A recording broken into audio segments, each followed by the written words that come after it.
School break-ins putting a strain on the education budget. It puts a burden on how we support the various programs. Police investigate action taken by the Customs and Immigration Union. We'll tell you why. Local pastors remind Bahamians of the true meaning of Easter. Is it just another celebration? Plus, we take you into the Salvation Army's Blind Center and Workshop. We make mops and we sell mops from this factory to all of our corporate community. I'm Nikia DeVoe, and this is NB12 Weekend.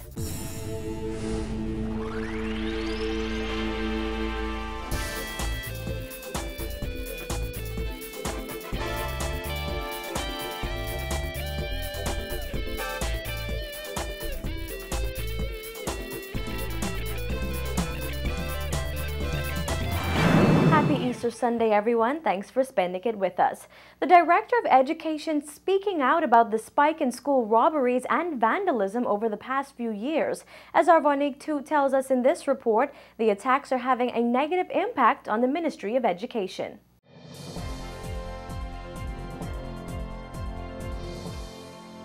When criminals target public schools, they don't just negatively impact the students that learn there, but the Ministry of Education's budget.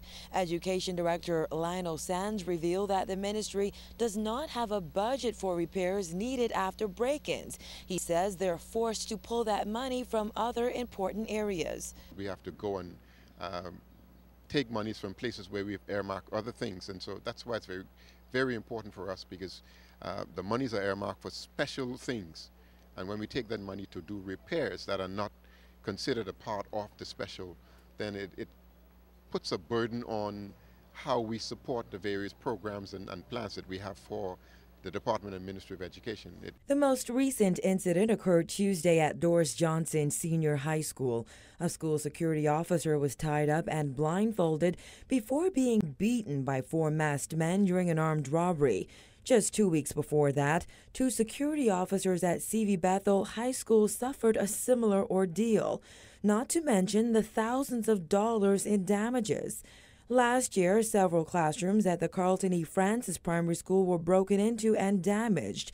Someone also broke into Claridge Primary School and set the building on fire last year. Sands says the ministry has requested assistance from police. No amount of help that we get from the police will alleviate the problem unless the attitude and minds of people are changed.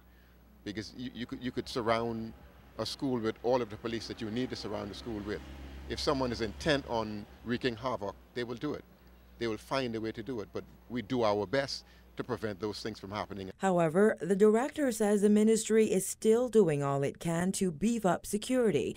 Sands says there are plans to install closed-circuit television in all government schools and to increase the number of security officers at each school. He sent this message to criminals who target schools. It does not only affect the students in the school, it affects the same person who's doing that, because everybody would have to pay tax to get those things repaired.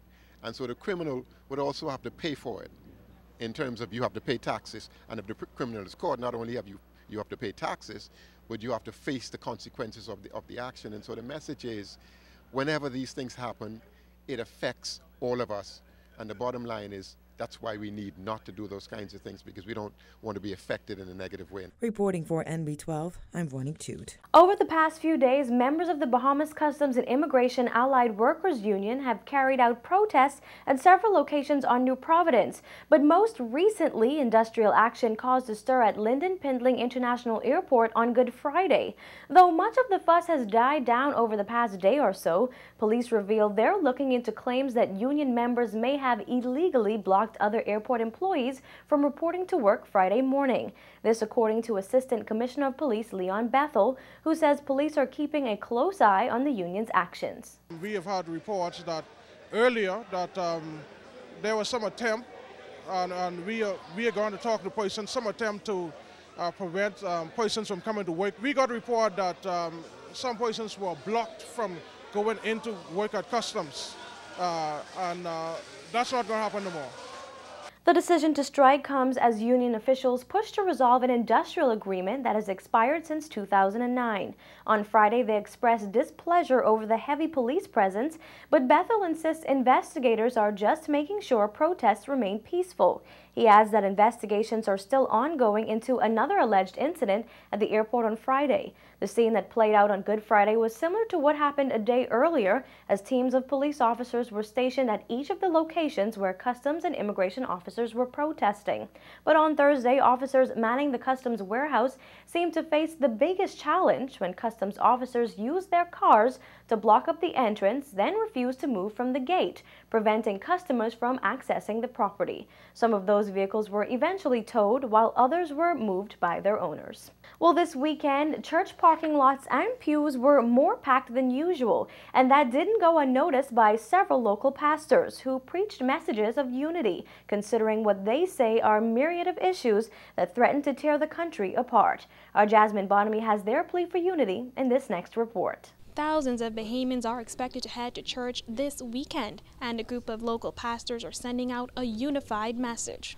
And even those of lukewarm faith are expected to gather to hear carefully crafted sermons that retell the story of the cross, promise hope, and challenge all people to lead Christ-like lives. Religious leaders say the Easter season should always be looked upon as a time of hope, renewal, and new beginnings. NB12 caught up with several of them earlier this week during a press conference where they highlighted several issues they claim threaten this nation's harmony. They say those threats include the record-breaking crime rate, political and denominational divides, as well as other social ills. Bishop Simeon Hall says Holy Week is a time to reflect.